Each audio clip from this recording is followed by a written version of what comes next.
Bonjour David François. Bonjour. Vous êtes responsable du réseau sécurité auprès de l'Office français de la biodiversité. Nous sommes en octobre 2020 et on aimerait savoir comment se déroule aujourd'hui l'examen du permis de chasser en France. Alors l'examen du permis de chasser, c'est un examen unique aujourd'hui où le candidat va passer un examen sur une partie pratique et en même temps une partie théorique. Tout est regroupé.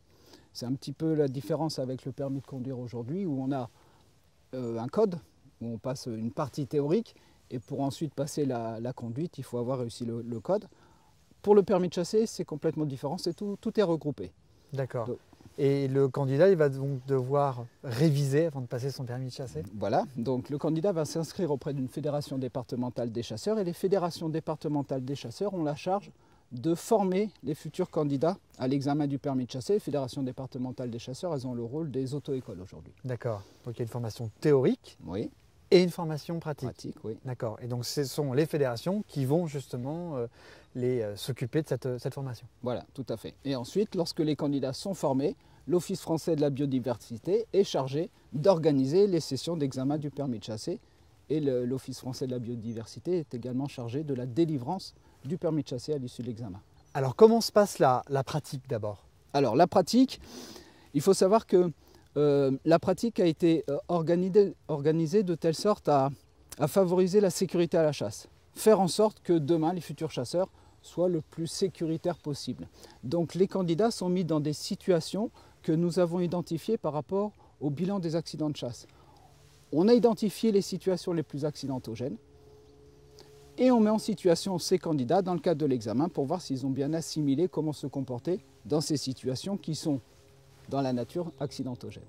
À la fois donc avec un fusil pour ceux qui vont chasser le petit gibier, mais également à la carabine, c'est ça? Voilà, tout à fait. Donc 3 fusils utilisés, fusil basculant, fusil semi-automatique et aussi une carabine de chasse dans le cadre d'une battue au grand gibier.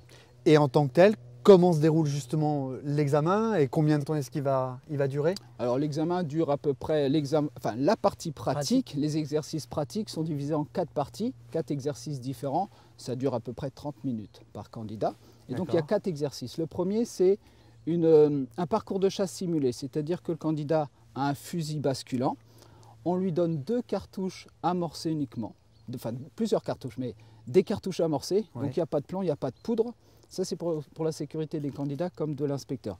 Si le candidat fait une grosse faute de sécurité, il n'y a pas de danger.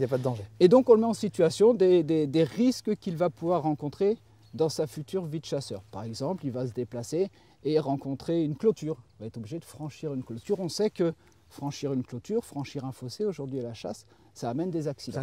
Donc, l'objectif, c'est que ces futurs chasseurs aient bien conscience que pour franchir un obstacle, on le fait en toute sécurité. Toute sécurité, c'est bien entendu avec une arme qui est ouverte et sans cartouche, non approvisionnée.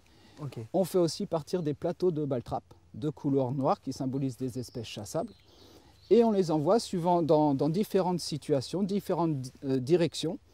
Certains plateaux vont partir à hauteur d'homme face à un écran végétal qui est la cause principale des accidents de chasse au petit gibier. Le fait de tirer un faisan à hauteur d'homme sans voir ce qu'il y a derrière.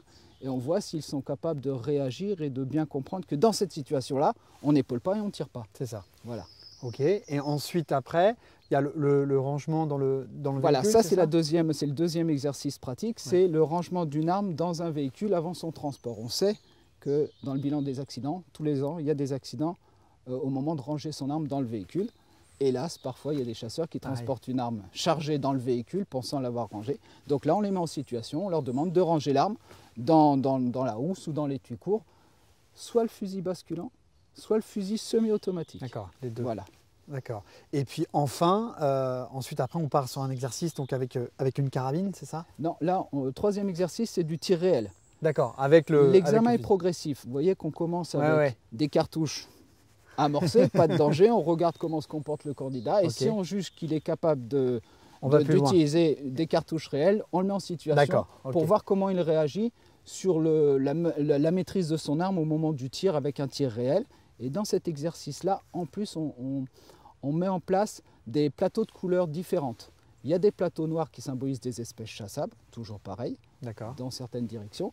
Et puis des plateaux de couleur orange, parce que l'objectif quand même du futur chasseur, c'est qu'avant de tirer, il doit d'abord identifier avant de tirer. D'accord. Et apparaît aussi sur cet exercice-là, comme sur le premier exercice, une silhouette qui représente une personne qui va apparaître au moment où le plateau part, avec pour objectif, bien entendu, pour ce futur chasseur, d'être capable de prendre en compte son environnement avant de décider de tirer. Donc s'il y a quelqu'un qui apparaît, bien entendu, interdiction de tirer.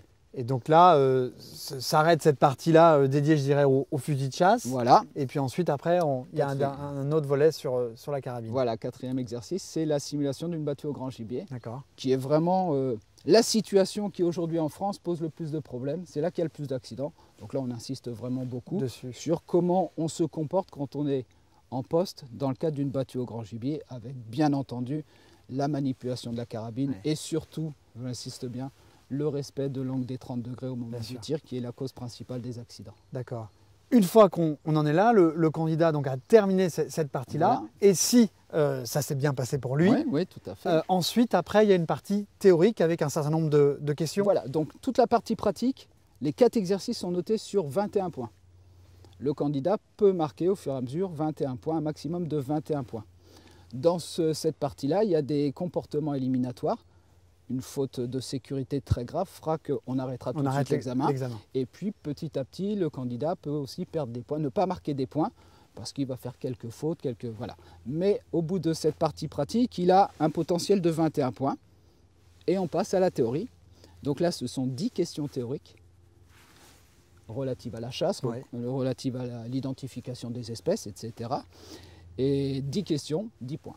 C'est ça. Un point par question. Et dans ces 10 questions-là, il y a une question éliminatoire qui a trait aussi à la sécurité, à la chasse. Et question éliminatoire veut dire que si on répond mal à cette question, quelle que soit la note finale, l'examen est raté. Ces questions-là, elles viennent d'un livre qui a été communiqué par la fédération, qui doivent réviser au préalable en fait. Tout à fait, oui. Et alors une fois que l'examen est terminé, normalement il peut savoir tout de suite s'il a son... Il le sait immédiatement à la fin de l'examen. Donc le candidat est noté sur un maximum de 31 points. Pour être reçu à l'examen, il faut avoir un minimum de 25 points à la fin, sans avoir fait de faute éliminatoire.